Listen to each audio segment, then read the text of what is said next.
Jadi begitulah. Sekali ucapan itu terlontar dari mulut si dukun, ia akan mencelakakan diri sendiri. Toh orang lain hanya meminta agar ia membantu keselamatan pembangunan jembatan, bukan untuk membunuh seorang anak yang tidak berdosa. Ada dukun yang minta tumbal kambing atau kerbau, tetapi ada pula yang menjadikan tumbal nyawa manusia. Sayangnya, pemborong jembatan itu minta bantuan ke alamat yang keliru. Dan jangan lupa, mayat anakmu akan kita sempurnakan. Bila itu terlaksana, mana ada yang percaya bahwa kepala anakmu pernah dijadikan tumbal? Sukar membuktikannya kecuali bila kau rela anakmu kita makamkan seperti keadaan yang sekarang.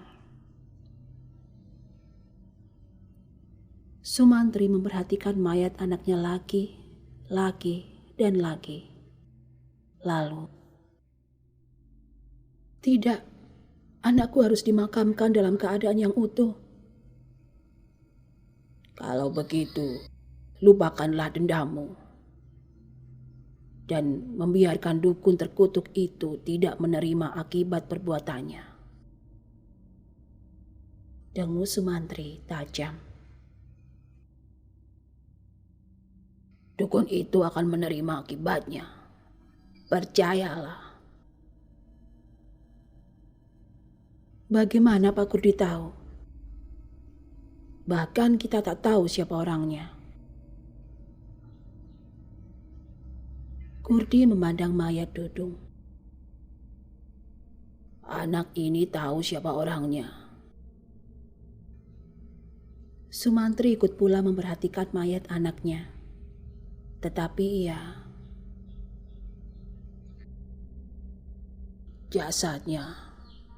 memang jasadnya sudah mati.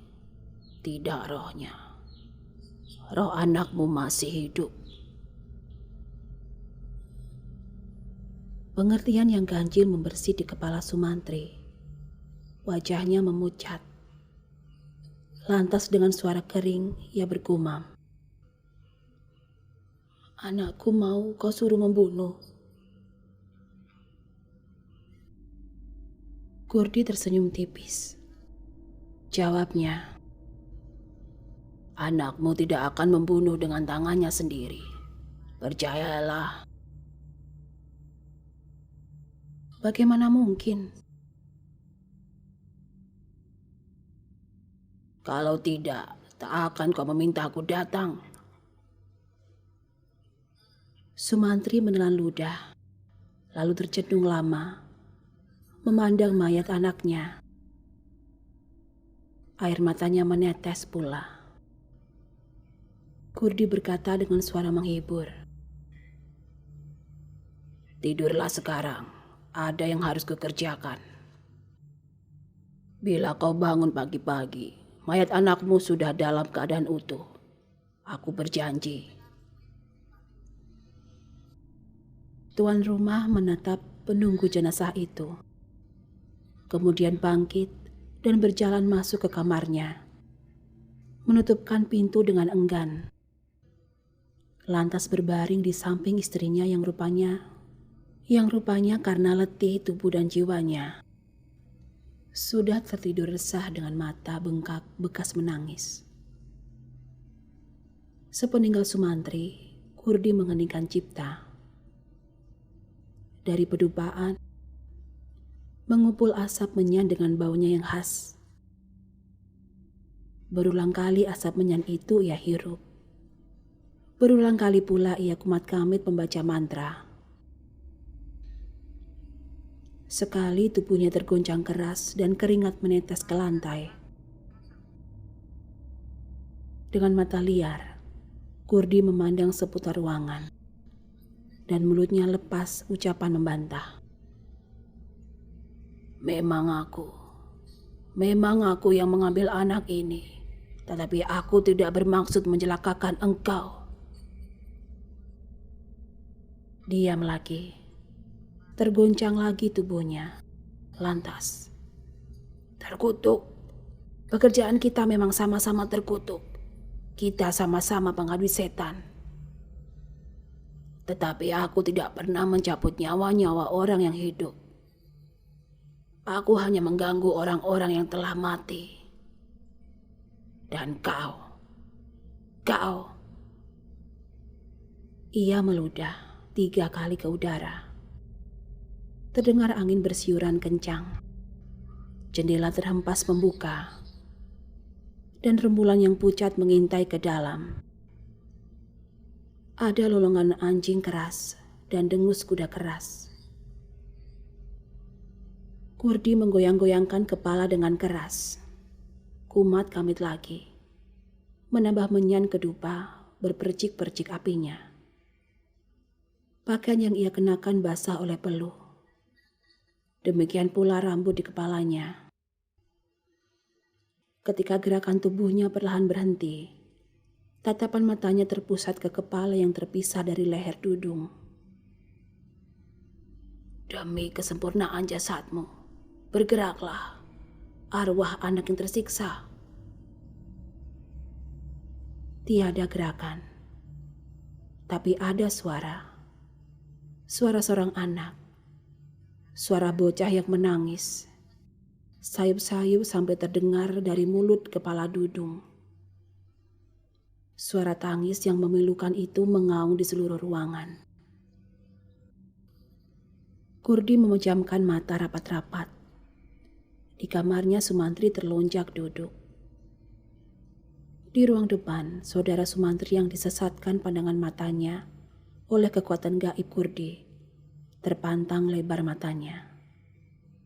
Tetapi segera memejamkan matanya kembali, seraya mengerang. Celaka, mimpi buruk lagi. Tangis bocah itu menyayup, kemudian lenyap di bawah angin yang tertiup lewat jendela. Puluhan kilometer letaknya dari kampung Sumantri. Seorang laki-laki setengah umur tersentak dari duduknya yang resah. Di atas meja yang ia hadapi terletak sebuah baskom besar berisi air bening. Di dasar baskom terbenam segumpal darah yang telah dibekukan. Darah yang telah beku itu secara berangsur-angsur mulai mencair. Warna air berubah jadi merah, dan semakin merah.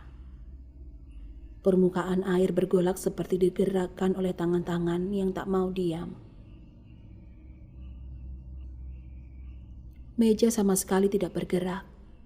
Demikian pula laki-laki setengah baya itu. Diam di tempat duduknya dengan tubuh tegang. Ia terdengar tangis bocah yang sayup-sayup sampai. Ia tutup telinga dengan kedua telapak tangan, namun suara tangis itu malah semakin jelas di telinganya. Ia berteriak marah. Siapa kau yang telah kurang ajar mengganggu tumbalku? Tangis bocah itu lenyap seketika. Orang itu menarik nafas. Celaka, keluhnya.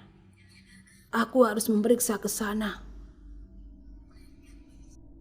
Ia bergegas keluar rumah, setengah berlari ke kandang.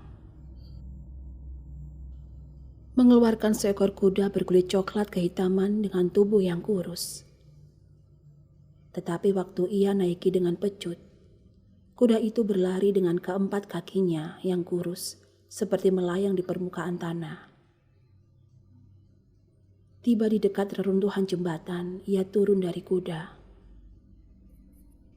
Subuh hampir datang ketika ia meluncur ke bawah bukit, berlari naik kembali, meloncat ke punggung kuda seraya mencaci maki.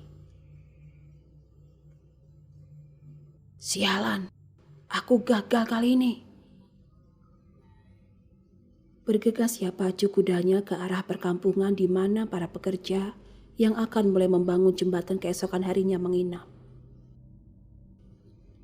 Sayup-sayup, ia lihat kelap-kelip lampu dan sayup-sayup suara itu kembali memenuhi telinganya. Suara tangis seorang bocah.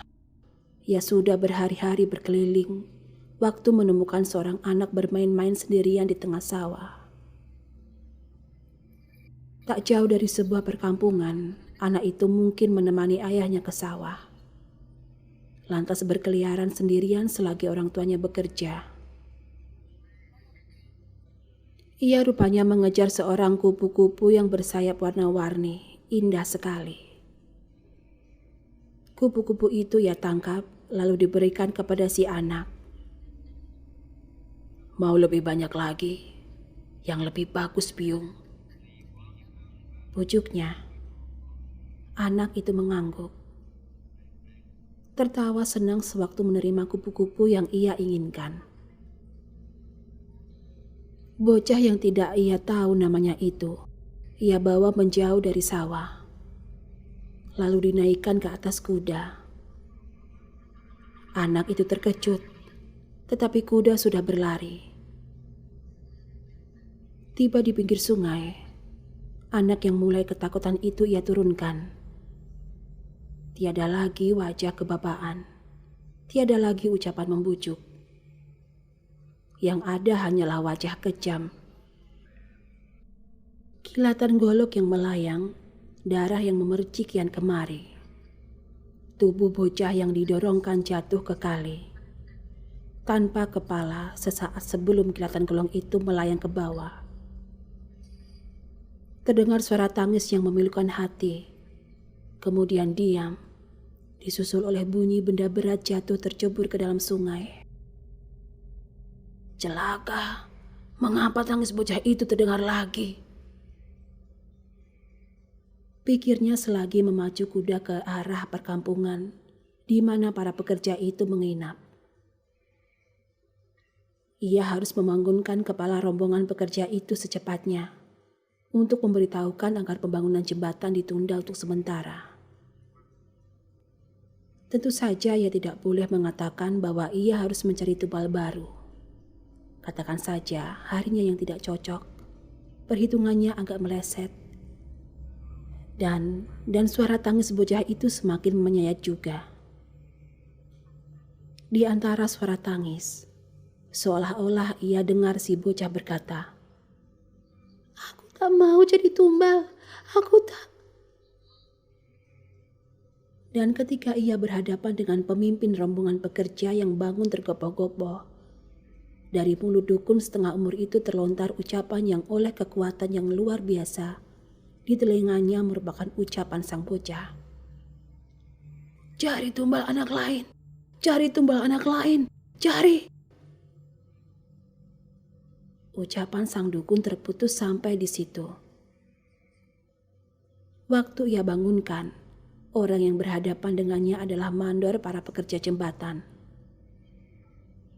Tetapi bersamaan waktunya dengan ia mengucapkan kata-kata panik di luar kemauannya sendiri itu, tiba-tiba terjadi perubahan. Yang berdiri di hadapannya memang tubuh. Paniknya kian menjadi. "Siapa kau?" Ia bertanya gugup. Wajah bocah di atas leher tubuh si mandor yang tegap perkasa itu menyeringai. Dari mulutnya tidak keluar jawaban, melainkan suara tangis yang sangat menggibah. "Jangan bunuh aku, jangan!" Sang dukun bermaksud memusatkan pikirannya.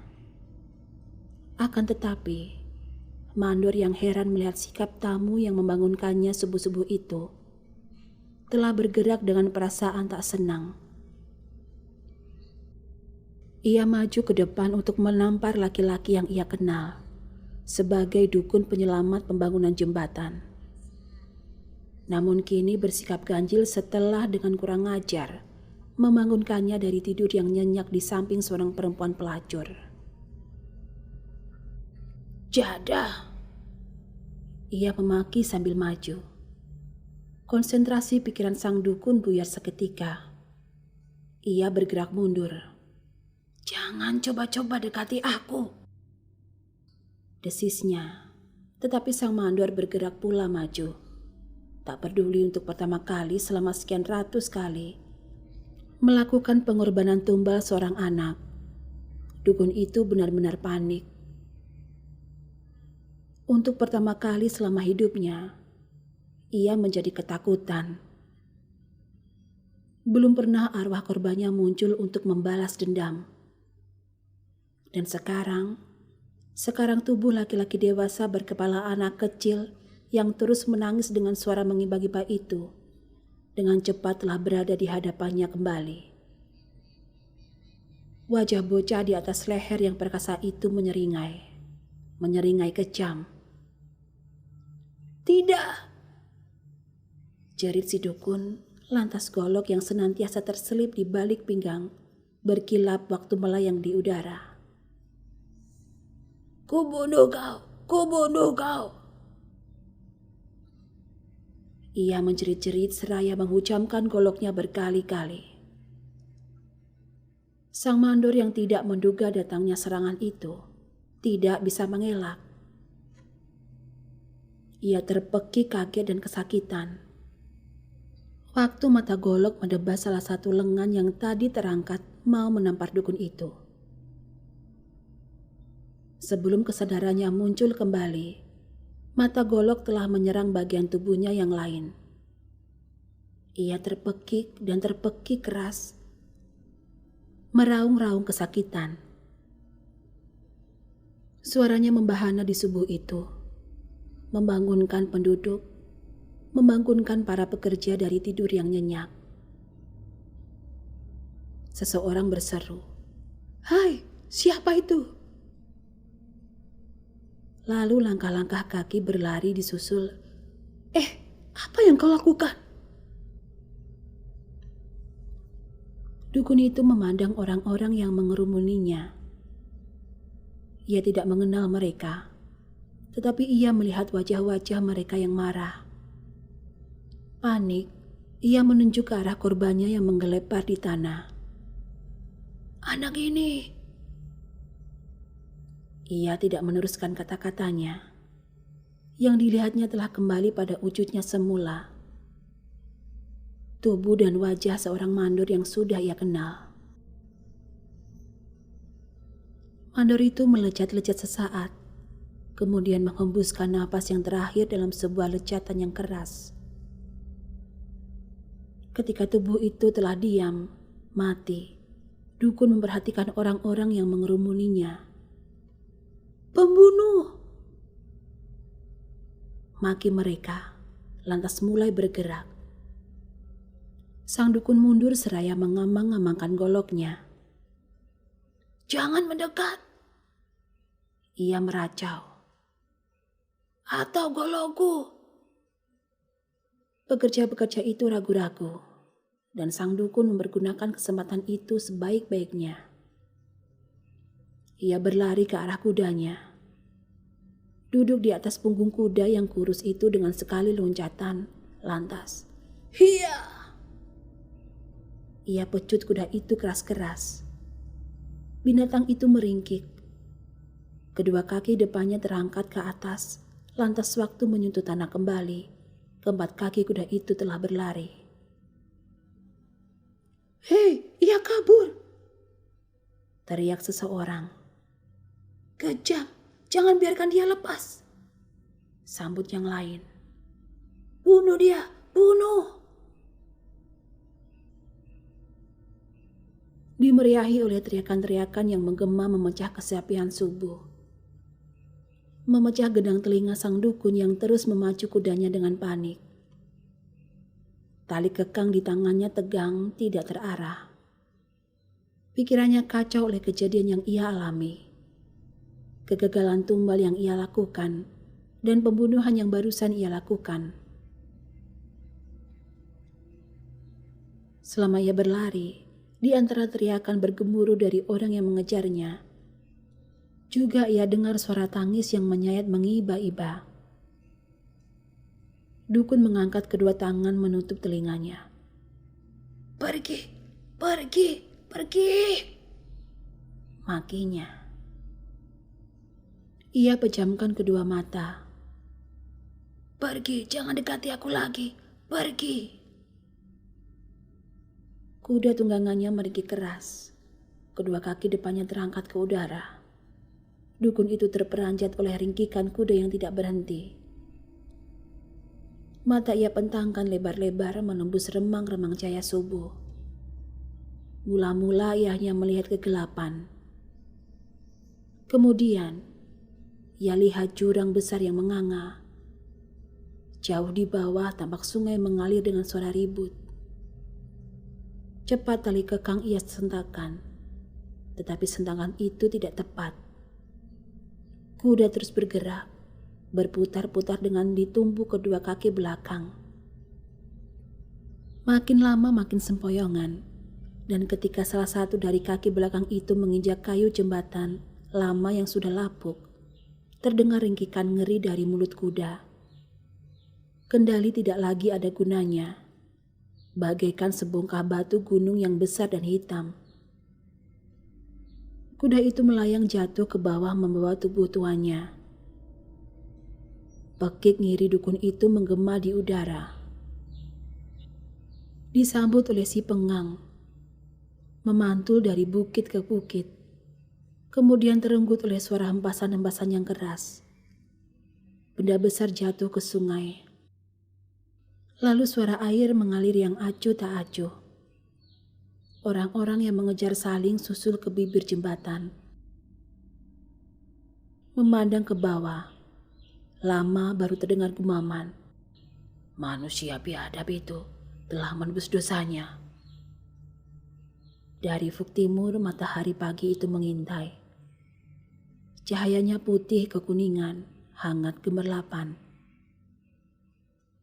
Orang-orang bergerak meninggalkan tempat mengerikan itu dengan diam.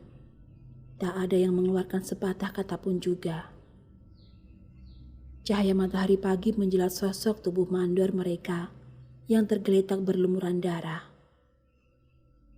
Mereka menggotongnya beramai-ramai masuk ke salah satu rumah. Di rumah Sumantri, cahaya matahari pagi itu masuk lewat jendela. Orang pertama yang meluncur dari tempat tidur adalah Sumantri. Tidak bisa tidur, penasaran, bercampur baur jadi langkah-langkah bergegas menuju ruang tengah. Ia lihat Kurdi masih duduk bersila di samping tubuh mayat anak Sumantri. Penunggu jenazah itu tampak amat letih, pucat, dan berkeringat. Ia sedang mengusapkan telapak tangan kanannya ke bagian leher mayat Dudung. Setelah itu ia bangkit. Gontai lalu berjalan ke arah jendela. Gontai, Sumantri berjongkok di dekat mayat anaknya. Leher Dudung ia perhatikan. Tidak ada guratan. Yang ada hanya selemukan darah-darah kering. Sumantri mengusap darah kering itu, lalu memperhatikan dengan tajam. Kepala anaknya telah bersatu dengan leher, bersatu seperti tidak pernah berpisah sebelumnya. Bahkan sama sekali tidak meninggalkan bekas diperlakukan dengan kejam.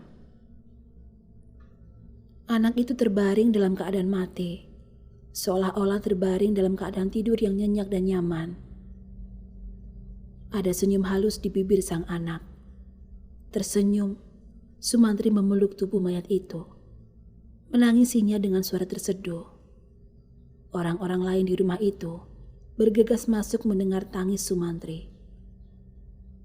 Mereka berkerumun di sekeliling mayat. Istri Sumantri menjerit, "Anakku, anakku sayang." Lantas memeluk anaknya, meratap, terus pingsan. Orang yang tadi malam melihat mayat Dudung berjalan, pelongo sesaat. Lalu, apa aku bilang? Aku tidak bermimpi. Dudung memang keluar untuk mengambil kepalanya.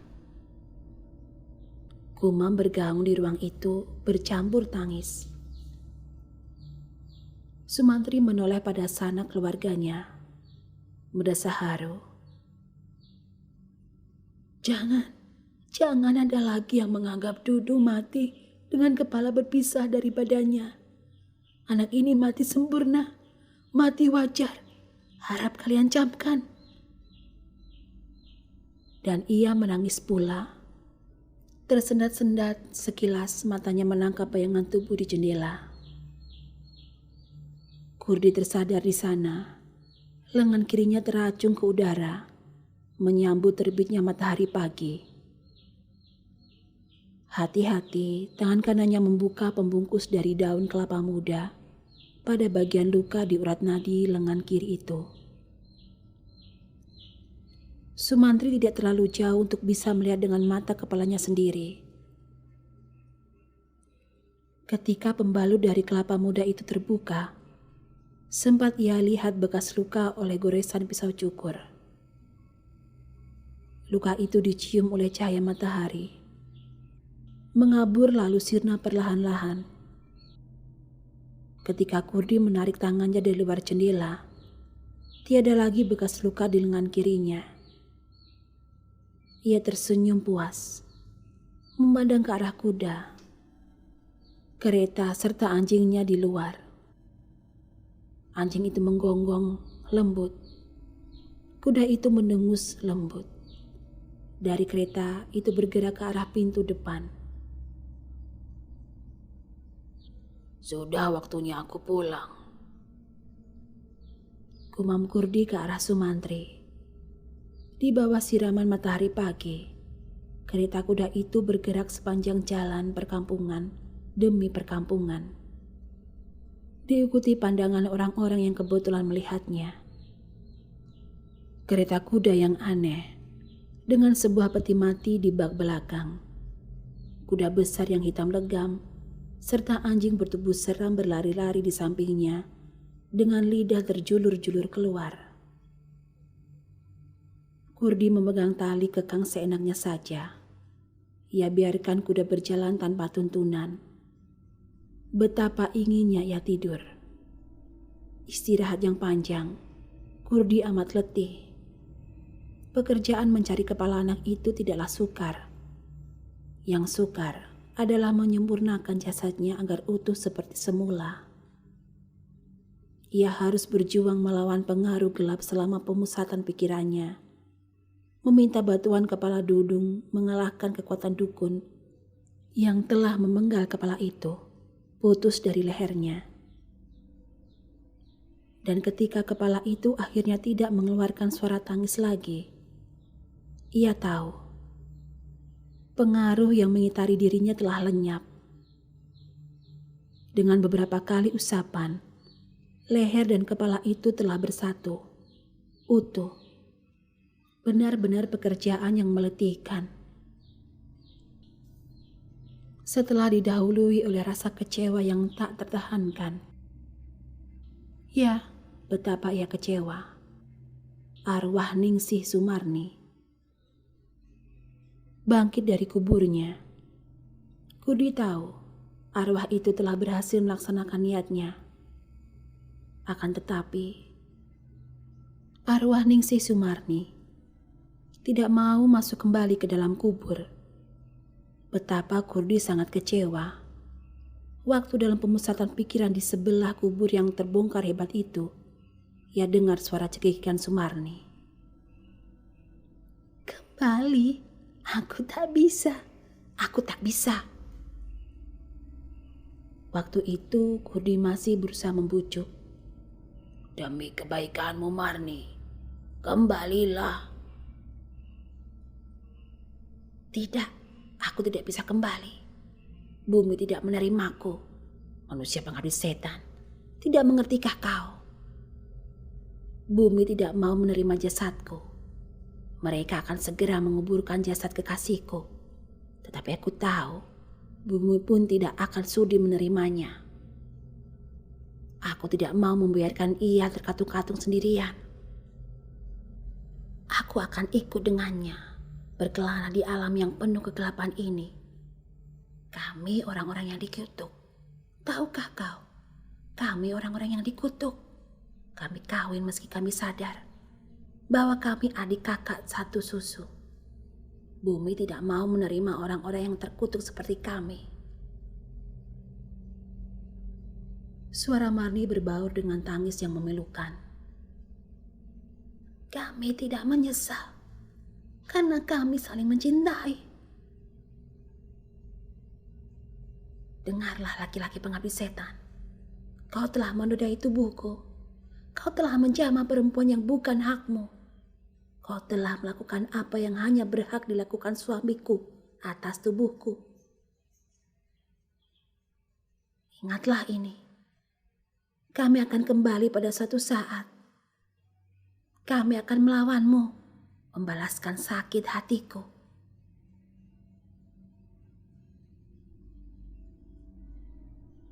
Suara Ningsih Sumardi tertawa menyekikik, membuat bulu roma Kurdi berdiri. Ia tidak pernah mengenal takut. Tetapi pelanggaran yang dilakukan Ningsih untuk segera kembali masuk ke dalam kubur membuatnya harus berhati-hati. Semenjak saat itu ia tidak pernah bisa merasa tentram lagi. Rutuknya di antara derak-derak roda kereta. Mengapa harus kupikirkan benar? Mungkin ia tidak kembali memang karena bumi tidak sudi menerima orang berdosa seperti perempuan itu. Lalu ia sentak tali kekang kuda. Matahari sudah sepenggalah langit ketika kereta mayat yang dikendarai Kurdi memasuki mulut sebuah desa.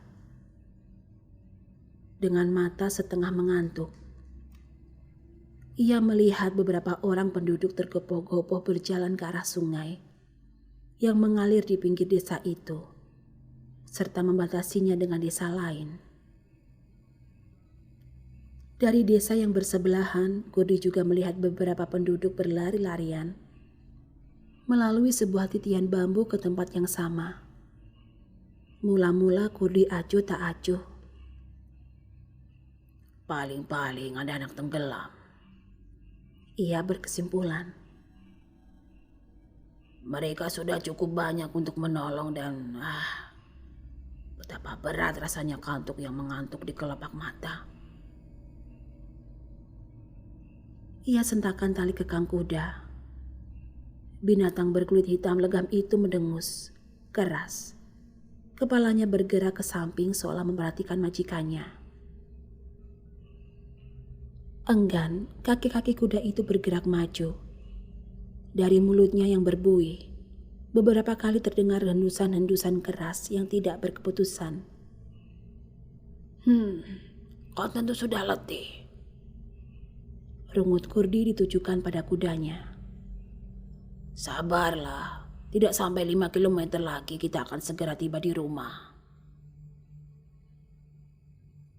Anjing yang berlari-lari kecil di samping kereta tiba-tiba melolong halus. Kurdi mengeritkan dahi. Itu bukan kebiasaan si hitam bermata kemerah-merahan itu. Dengan lidah terjulur-julur keluar, anjing itu berlari bukan lurus ke arah menuju jalan yang membelah desa. Akan tetapi justru menyimpang ke arah orang-orang semakin banyak berlarian ke pinggir sungai. Kurdi bermaksud memanggil anjingnya kembali. Waktu salah seorang dari yang berlari-lari itu keluar dari kelompoknya dan bergegas ke arah kereta yang berhenti tanpa dikendaki Kurdi. Ingin dipecut kau rupanya, geram Kurdi kepada kudanya. Namun pecut itu tidak sempat terangkat karena orang tadi telah berada di samping kereta. Ia adalah seorang laki-laki tua dengan muka keras dan hitam, dipanggang matahari. Belangkon menutup kepala orang itu sampai batas pertengahan dahi yang kulitnya sudah berlipat-lipat. Kebetulan, seru orang itu begitu ia berhadapan dengan Kurdi yang masih duduk dengan kesal di atas kereta. Kebetulan kau lewat, nak Kurdi. Kurdi memperhatikan jenggot yang sudah ubanan di dagu lancip orang itu. dan mencoba tersenyum seramah mungkin. "Apa yang terjadi, Pak Suryo?" tanyanya. "Ada mayat terdampar di pinggir sungai." "Oh," cetus Kurdi, seraya tengadah menatap langit. "Hari masih belum begitu siang. Saya kira waktu untuk mengurus dan menanam mayat itu cukup banyak. Bukankah? Kalau cuma itu soalnya." Si orang tua itu memotong cepat-cepat sambil mengusap-usap jenggotnya yang menjuntai sampai ke batas dada. "Aku tak perlu mencegahmu pulang, meskipun kulihat kau sudah ingin mengukur alas tempat tidur." Orang tua yang dipanggil Pak Suryo oleh Kurdi itu tersenyum kecil. "Ketahuilah, Nak Kurdi, penduduk desa ini tidak ada yang merasa kehilangan. Juga desa tetangga di sana." Ia menuju ke seberang sungai. Kurdi menghela nafas. "Jadi mayat itu terbawa hanyut dari desa lain?" "Benar, dan itu pun tak perlu kita persoalkan. Andai kata mayat itu mayat orang biasa." "Orang biasa?" Kurdi mengernyitkan dahi. "Maksudku, kami mengenalnya dengan baik seperti kami mengenal diri sendiri. Ia bernama..." "Betimati tak pernah bertanya soal nama orang yang akan ditampungnya. Apa pekerjaan orang itu semasa hidupnya?" "Dukun." Melihat sinar mata Pak Suryo yang gusar, saya bisa menduga tentunya orang itu berpengaruh magic hitam. Kurdi menghela nafas sekali lagi, panjang dan pasrah. "Baiklah." Ia melanjutkan seraya meloncat turun dari atas kereta. "Saya bisa membayangkan betapa orang-orang di sini tidak menyukai orang itu selagi hidupnya dan membenci orang itu setelah kematian merenggut nyawanya. Tepatnya, tidak seorang pun yang sudi untuk mengurus mayatnya." Tumbal orang tua itu seraya berjalan mendahului Kurdi ke arah orang-orang berkerumunan beberapa ratus meter dari jalan desa. Kurdi menepuk-nepuk punggung kuda sambil bersungut-sungut. "Jadi ini sebabnya kau memaksa kereta berhenti, ya?" Ia kemudian berjalan mengikuti orang tua itu ke pinggir sungai. Dari jauh, anjingnya yang hitam legam dengan matanya yang kemerah-merahan, serta lidahnya yang berlendir berlari-lari menyongsong setelah dekat dengan Kurdi. Kedua kaki belakang anjing itu merapat dengan posisi merendah, menjepit ekornya yang melingkar di bawah perut. Sesaat, Kurdi tertegun. Sikap ganjil yang diperlihatkan anjing itu jelas merupakan suatu pertanda buruk. Ia mencoba mengerti arti gonggongan halus serta pandangan mata sahabatnya itu.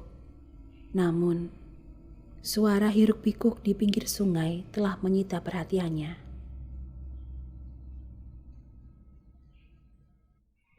Terima kasih telah mendengarkan cerita ini. Untuk kelanjutan kisahnya akan kami tayangkan di video mendatang.